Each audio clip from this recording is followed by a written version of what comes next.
जब भी कोई व्यक्ति गौतम बुद्ध के संग में शामिल होता था तो बुद्ध उसे सबसे पहले शांत रहने के लिए कहते थे। ध्यान की अवस्था में जाने से पहले उस भिक्षु को शांत रहना सिखाया जाता था। आज के दौर में हर तरफ शोर शोर है। इसकी वजह से दिमाग में तनाव पैदा होना लाजमी है। ऐसे में अगर आप हर रोज कुछ देर मौन रहने का अभ्यास करते हैं तो इससे आपके तनाव पैदा होने वाले हार्मोन के लेवल में कमी आती है। इससे आपका दिमाग शांत होता है, गुस्सा नियंत्रित रहता है और तनाव बढ़ाने वाले हार्मोन्स का लेवल घटता है। आज के इस वीडियो में हम जानेंगे कि किन मौकों पर हमें शांत रहना है और किन मौकों पर हमें बोलना है और शांत रहने से हमारे अंदर क्या बदलाव आ सकता है।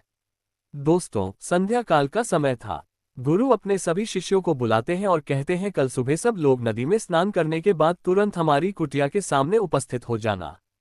सभी इसी से हैरान रह जाते हैं कि हम लोगों ने कुछ गलती की है क्या, लेकिन गुस्से से यह कहते हैं कि हो सकता है कि गुरुजी कल सुबह कुछ अच्छी बात बताने वाले हैं। सब लोग रात को सही समय पर सो जाते हैं और सुबह उठकर सभी लोग नदी में स्नान करने के बाद वापस गुरुजी के सामने उपस्थित हो जाते हैं। गुरु कहते हैं, आज हम तुम सबको चुप रहने के फायदे के बारे में बताऊंगा। गुरु कहते हैं, 3 मौके जहां पर चुप रहने से होता है लाभ और बोलने से नुकसान। गुरु कहते हैं, अगर आप इन 3 मौकों पर शांत हो गए यानी मौन हो गए तो आप जो चाहेंगे वही मिल जाएगा। आपकी जिंदगी में चमत्कारिक बदलाव शुरू हो जाएंगे। जरूरत से ज्यादा बोलना या चुप रहना दोनों ही अच्छी बात नहीं है। जैसे जरूरत से ज्यादा बारिश हो जाना या फिर धूप दोनों ही दिक्कत देती है, उसी तरह अनावश्यक बोलने से भी काफी नुकसान होता है। गुरु कहते हैं कि पहला ऐसा मौका जहां पर व्यक्ति को चुप रहना चाहिए, बिना तथ्य के ना बोले। गुरु ने कहा, अगर आपके पास कोई तथ्य नहीं है तो वहां चुप रहने में ही भलाई है। चुप बैठने से दिमाग में नई कोशिकाओं का निर्माण होता है और इससे ज्ञान की वृद्धि होती है। बोलने में भलाई वही है जहां आपको किसी चीज के बारे में पूरा ज्ञान हो। अगर आप बिना तथ्य के कहीं बोलते हैं या फिर बेवजह बोलते हैं तो आपका वहां मजाक भी बन सकता है। अगर आपके पास पर्याप्त जानकारी नहीं है, ऐसी जगह पर बोलने से आपका मजाक तो बनी रहेगी, साथ ही साथ लोगों का भरोसा भी आपसे उठने लगेगा। इसलिए ऐसी जगह पर शांत रहो जहां तुम्हें पता ना हो कि क्या बोलना है क्या नहीं। कई बार कुछ लोग ऐसे होते हैं जो हर जगह अपनी उपस्थिति बताने लगते हैं। उन्हें पता नहीं होता है कि हमें क्या बोलना है, लेकिन फिर भी बोलते जाते हैं और फिर बाद में दूसरे लोग उनके जाने के बाद उनका मजाक उड़ाते हैं। जब तक आपको उस तथ्य के बारे में अच्छा ज्ञान नहीं है, उसके बारे में पता नहीं है, तो वहां चुप रहना ही ज्यादा समझदारी है।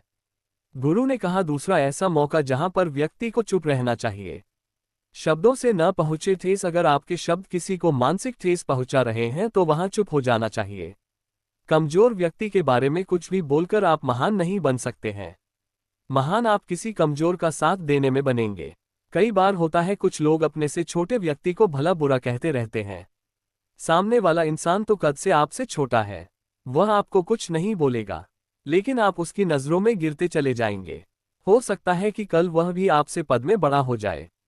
पद में आपसे जब वह बड़ा हो जाएगा तो आज जो रवैया आपका उसके साथ है, आने वाले समय में वह भी आपके साथ वही करेगा। आप किसी को नीचा दिखाकर बड़ा नहीं बन सकते हैं।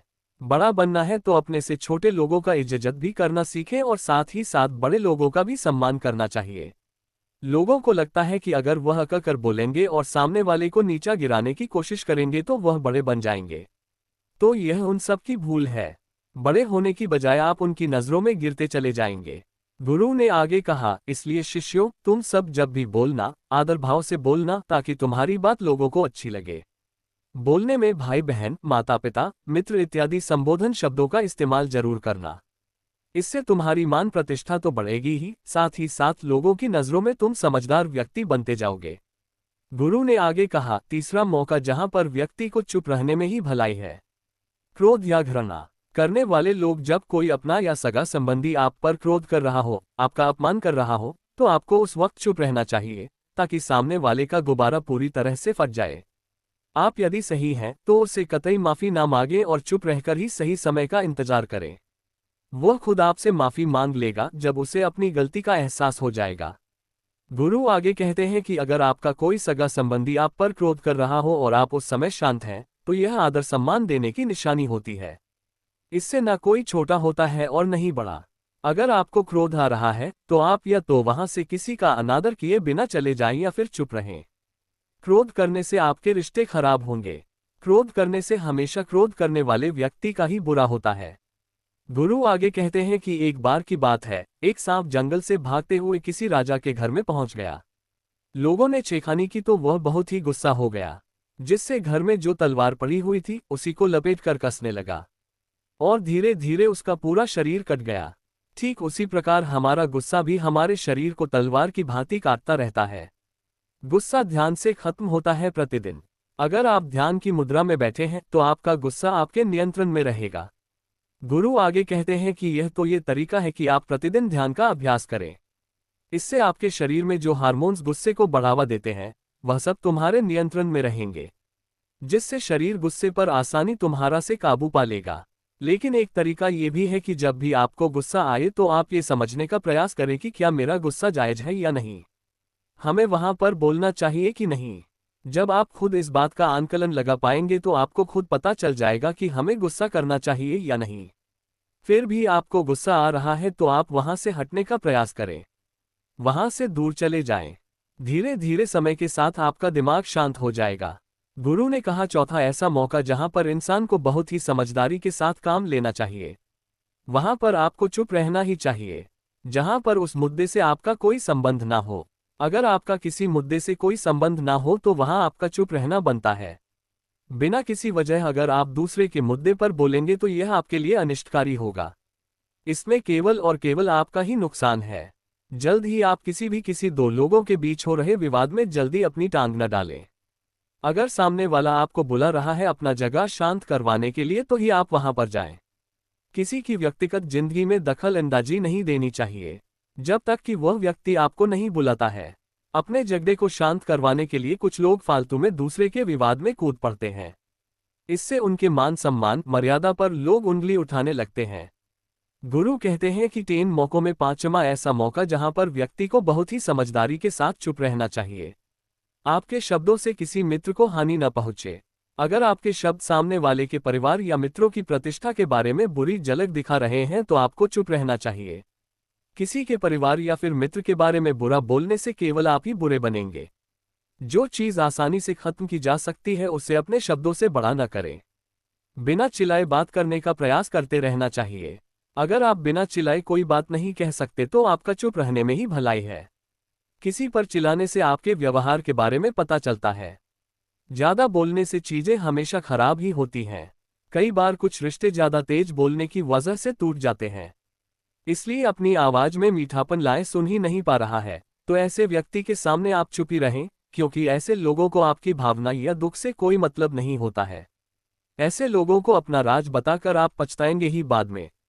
इसलिए हर किसी को अपने मन की बात नहीं बतानी चाहिए। अगर आपको लग रहा है कि सामने वाला आपकी बात को नहीं समझ पा रहा है, आपकी भावनाओं को नहीं समझ पा रहा है, तो वहां पर आपको नहीं बोलना चाहिए, क्योंकि आज मैं आपका मजाक ही बन जाएगा जब आपको लगने लगे कि सामने वाला आपकी भावनाओं को ठीक तरीके से समझ रहा है, आप जो कह रहे हैं वह ठीक से सुन रहा है, तभी आप उसे अपनी बात कहें। गुरु कहते हैं कि 8वां मौका जहां पर आपको चुप रहना चाहिए, जब कोई इंसान अपना दुख व्यक्त करे। यदि कोई इंसान अपने दुख या परेशानी को आपको बता रहा है तो इसका मतलब यह है कि वह आपको अपना समझ रहा है। ऐसे में तुरंत ही उसे समाधान बताने के बजाय चुप रहकर उसके दुख या समस्या को सुने। उसके दुख या समस्या को किसी और को न बताएं। वह इसलिए नहीं बता रहा है कि उसकी समस्याओं का समाधान कर देंगे, बल्कि वह इसलिए भी बता रहा है कि सामने वाला उसकी बात को समझ रहा है। कई बार बताने से दुख कम हो जाते हैं। आपको अपना दुख इसलिए बता रहा होगा कि उसे लग रहा है कि आप उसकी बात को समझ रहे हैं। दुख बांटने से कम हो जाता है। इसलिए जब कोई व्यक्ति अपना दुख आपसे व्यक्त करे तो आप चुप मारकर उसकी बात को बहुत ही ध्यान से सुने ताकि उसके दुख कम हो जाएं। उसके मन का बोझ हल्का हो जाए, क्योंकि उसके मन में जो भी बातें थी वह आपको सब बता दिया। गुरु आगे कहते हैं कि 3 जगहों में 9 ही ऐसी जगह जहां पर आपको चुप रहना चाहिए। जहां पर दुष्ट प्रकृति के लोग रह रहे हों और गाली गलोच कर रहे हों तो आप वहां पर मत जाएं। ऐसी जगहों से आप चुपचाप निकल जाएं, अर्थात अपनी प्रतिक्रिया दिए बिना आप वहां से चले जाएं, क्योंकि जिसकी जुबान खराब होती है, जो दुष्ट प्रकृति के लोग होते हैं, उनको आप ऐसे समय में नहीं समझा सकते हैं। जब उनका दिमाग पूरी तरह से शांत हो जाए तभी वह आपकी बात सुनेंगे। इसलिए जहां पर दुष्ट प्रकृति के लोग आपकी बात को न मानते हों और नहीं सुनते हों तो आपको वहां पर नहीं बोलना चाहिए। गुरु कहते हैं कि 10 माह है ऐसा मौका जहां पर आपको शांत हो जाना चाहिए। अपनी सफलता का राज हर किसी को न बताएं। कई बार होता है कि कुछ लोग जो सफलता को बहुत ही जल्दी अर्जित कर लेते हैं, वे हर जगह अपनी सफलता का ढिंढोरा पीटने लगते हैं। ऐसे में क्या होता है कि कई लोग आपकी सफलता से खुश नहीं होते हैं। अगर आप अपनी सफलता का जबरदस्ती लोगों में ढिंढोरा पिटवा रहे हैं, तो लोगों की नकारात्मक ऊर्जा आपको प्रभावित कर सकती है। जब आप सफल होंगे तो सबको पता चल जाएगा कि आप सफल हो गए हैं। ढिंढोरा पीटने से नुकसान आपका ही होगा। इतना कहकर गुरु ने कहा, शिष्यों, आज के लिए बस इतना ही। अगर तुम सब मेरी इन 10 बातों को अपने जीवन में अपना लेते हो, तो तुम सब काफी हद तक परेशानियों से बचे रहोगे। यहां से जाने के बाद मेरी यह बातें आपके जीवन किसी वरदान से कम साबित नहीं होंगी।